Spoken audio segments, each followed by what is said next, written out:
A Rádio Sputnik Entrevista. Amigos da Rádio Sputnik, um estudo da Universidade de Gothenburg, na Suécia, aponta que a democracia está em declínio em vários países, incluindo Brasil e Estados Unidos. São mais de 2,5 bilhões de pessoas ameaçadas de ver um enfraquecimento da democracia. E é sobre este assunto que nós vamos conversar agora com o cientista político Antônio Marcelo Jackson, também historiador, professor da Universidade Federal de Ouro Preto, em Minas Gerais. Boa tarde, caríssimo amigo Antônio Marcelo Jackson, como está você?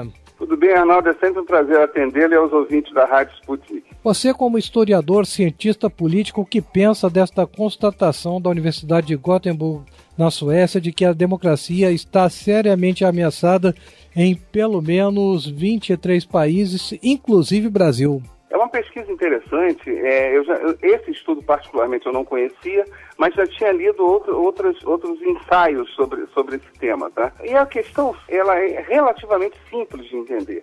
Quando a palavra democracia, como todos nós sabemos, é governo do povo, né? Demos povo, cracia, governo. Só que criada na época dos gregos, há 2.500 atrás, ou mais especificamente em Atenas.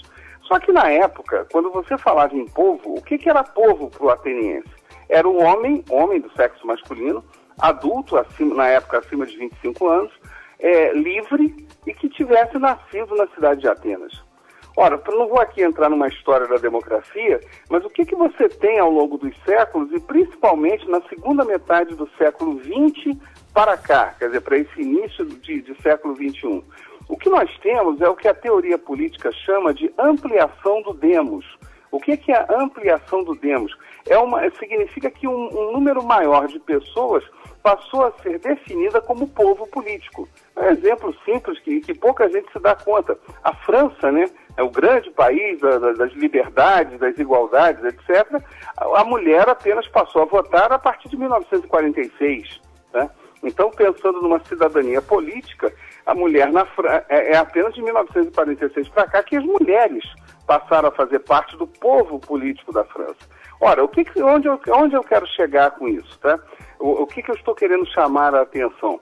É que quando você tem uma ampliação do demos, uma ampliação do número de pessoas e dos tipos de pessoas, acho que a gente pode falar dessa forma, que faz parte desse povo político, que faz parte das decisões políticas de um país, isso significa que você está mudando uma hierarquia social que existia até então. Ora, e quebrar essa hierarquia, dependendo da sociedade, é uma coisa muito complicada. Quer dizer, se você tem sociedades que têm problemas de misoginia em relação às mulheres, ou sociedades que tenham problemas em questões raciais, ou seja lá o que for, na hora que você insere mulheres, negros ou qualquer outro tipo de cidadão que seja possível, onde a nossa vista alcança, isso significa que a sociedade ela pode reagir negativamente. E eu acho que é isso que essa pesquisa da Universidade Sueca está chamando a atenção. Quer dizer, em vários países, o que está acontecendo?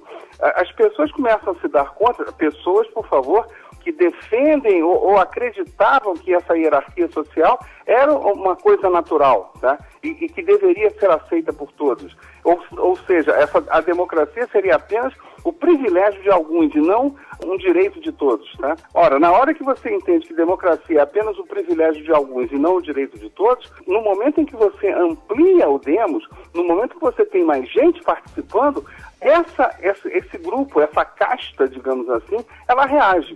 E aí, o que explicaria, em parte, essa pesquisa da Universidade Sueca? Não sei se me faço claro. Sim. Em relação à democracia, é sempre bom ter em mente o que dizia Winston Churchill. Democracia é o pior de todos os sistemas políticos, só que não há quem a supere. Só que não há nada melhor. Exato. Então essa que é a grande dificuldade. É como se, vamos supor, Arnaldo, você, lógico que nós dois, acho que por tudo que nos conhecemos, nós escapamos disso. Mas vamos supor que eu e você falássemos muito em democracia, desde que apenas nós dois participássemos. Na hora que um terceiro participa, democracia... a nossa reação é de repúdio. Olha, então a democracia eu não quero mais. É democracia de conveniência essa. Exato.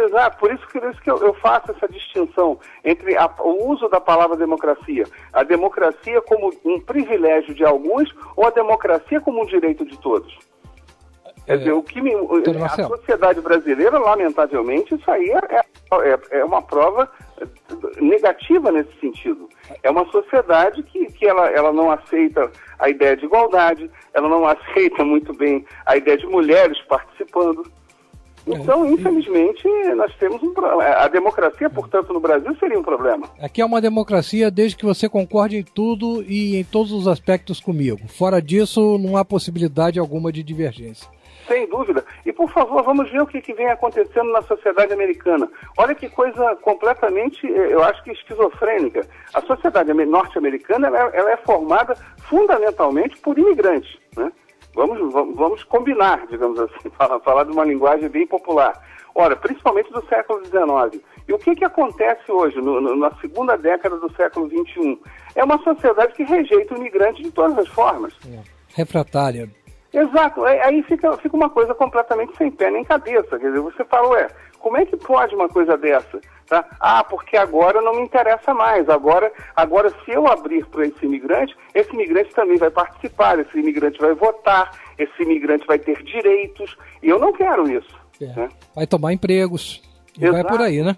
Exato, como se fosse assim, como se a regra fosse dessa forma tão simplista. Se resolvesse de forma tão fácil assim. Marcelo. Então o sujeito chega e vai tomar meu emprego. Não é assim que funciona. Não é tão imediato assim, né? Nunca funcionou. Mas então, quer dizer, essa crítica à democracia, Arnaldo, dessa pesquisa sueca, pelo que eu li, e ela bate, repito, com muito do que eu já li em vários outros ensaios, tá? Aonde você teria, e digo ensaios por quê? Porque pessoas estavam estudando caso a caso. Eu quero tentar entender por que o francês está reagindo dessa forma, por que o alemão reage assim, por que o brasileiro reage assado, e assim sucessivamente. Porque você percebe que são sociedades que, ainda que tenham conseguido adiantar em muito a ideia da ampliação do demos, a ideia da participação das pessoas, ainda existem grupos que entendem que os seus valores, que a sua participação está cristalizada e que ela não pode ser ameaçada, ele não pode ser tratado como igual.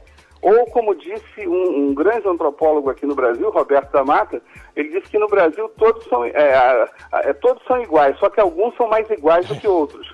Até o conceito de igualdade no Brasil é relativo. Exatamente. Antônio Marcelo. Essa relativização da igualdade é que gera uma crítica à democracia. Antônio Marcelo, nós estamos falando de uma pesquisa conduzida por 3.000 especialistas em 202 países. E esses especialistas concluíram que as maiores ameaças estão expressas na autonomia dos meios de comunicação, a liberdade de expressão em decorrência desse cerceamento e ao próprio Estado de Direito. Você concorda com essas conclusões dos seus colegas cientistas políticos? Sim, porque eles expõem exatamente o que eu estou tratando. Vamos pensar item por item que você acabou de citar e que está na pesquisa. Meios de comunicação. Como é que eu sei, Arnaldo, que eu, por exemplo, eu e você, estamos em condição inferior a outras pessoas que habitam o mesmo lugar que nós dois, né? Através da imprensa, né?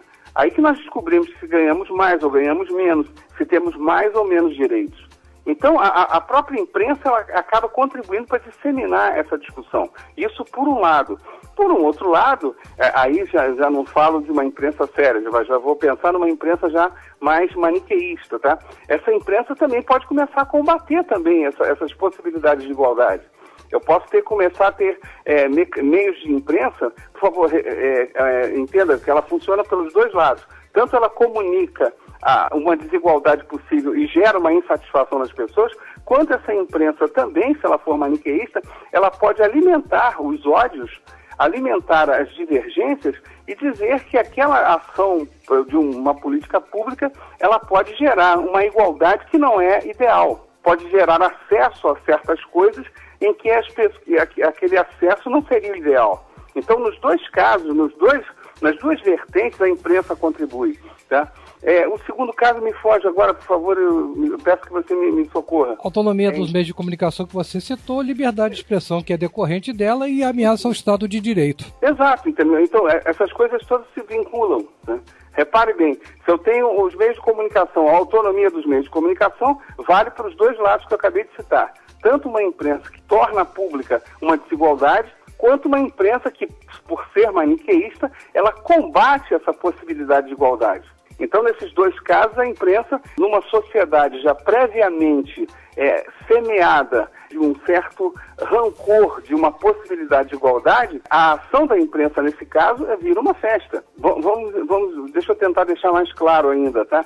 Se eu tenho uma sociedade que ela é naturalmente hierarquizada, aí eu começo a ter ações de políticas públicas que geram alguma espécie de igualdade. Primeira opção, tá? Eu tenho uma imprensa que chega e fala, olha, apesar de existir as políticas públicas, mulheres continuam ganhando menos que os homens. E aí as pessoas começam a se revoltar contra isso, porque elas, até então elas pensavam que o problema estava resolvido. Essa situação A. Situação B, eu tenho políticas públicas que geram alguma espécie de igualdade, e aí vem uma imprensa e diz, olha, essa política pública não é boa, ela está gerando um gasto público desnecessário. Por favor, os argumentos são sempre sutis, mas na verdade são bem maniqueístas, né? Então, nesse caso, uma liberdade de imprensa, nesse caso, ela estaria sendo usada, por um lado, por uma sociedade que é hierarquizada, ela seria uma sopa no mel, seria um alimento para esse rancor. Tá? Então, repare, não é a leitura que eu faço da pesquisa da Universidade Sueca e todos esses pesquisadores que fizeram em cima dos mais de 200 países, não é a imprensa, ou a liberdade de imprensa, a liberdade de opinião, ela não é que ela seja a matriz do problema, mas ela com certeza alimenta um problema. Não sei se me faço claro. Muito claro. Meu amigo Antônio Marcelo Jackson, muito obrigado por mais essa entrevista ao programa da Rádio Sputnik. Felicidades para o amigo e até breve. Muito obrigado, Arnaldo. É sempre um prazer atendê-lo. Um grande abraço a todos e felicidades a todos os ouvintes. Obrigado ao cientista político Antônio Marcelo Jackson, também historiador, professor da Universidade Federal de Ouro Preto, analisando a pesquisa divulgada pela Universidade de Gotemburgo, na Suécia, afirmando que pelo menos 23 países estão registrando ameaças à democracia e entre esses países estão Brasil e Estados Unidos.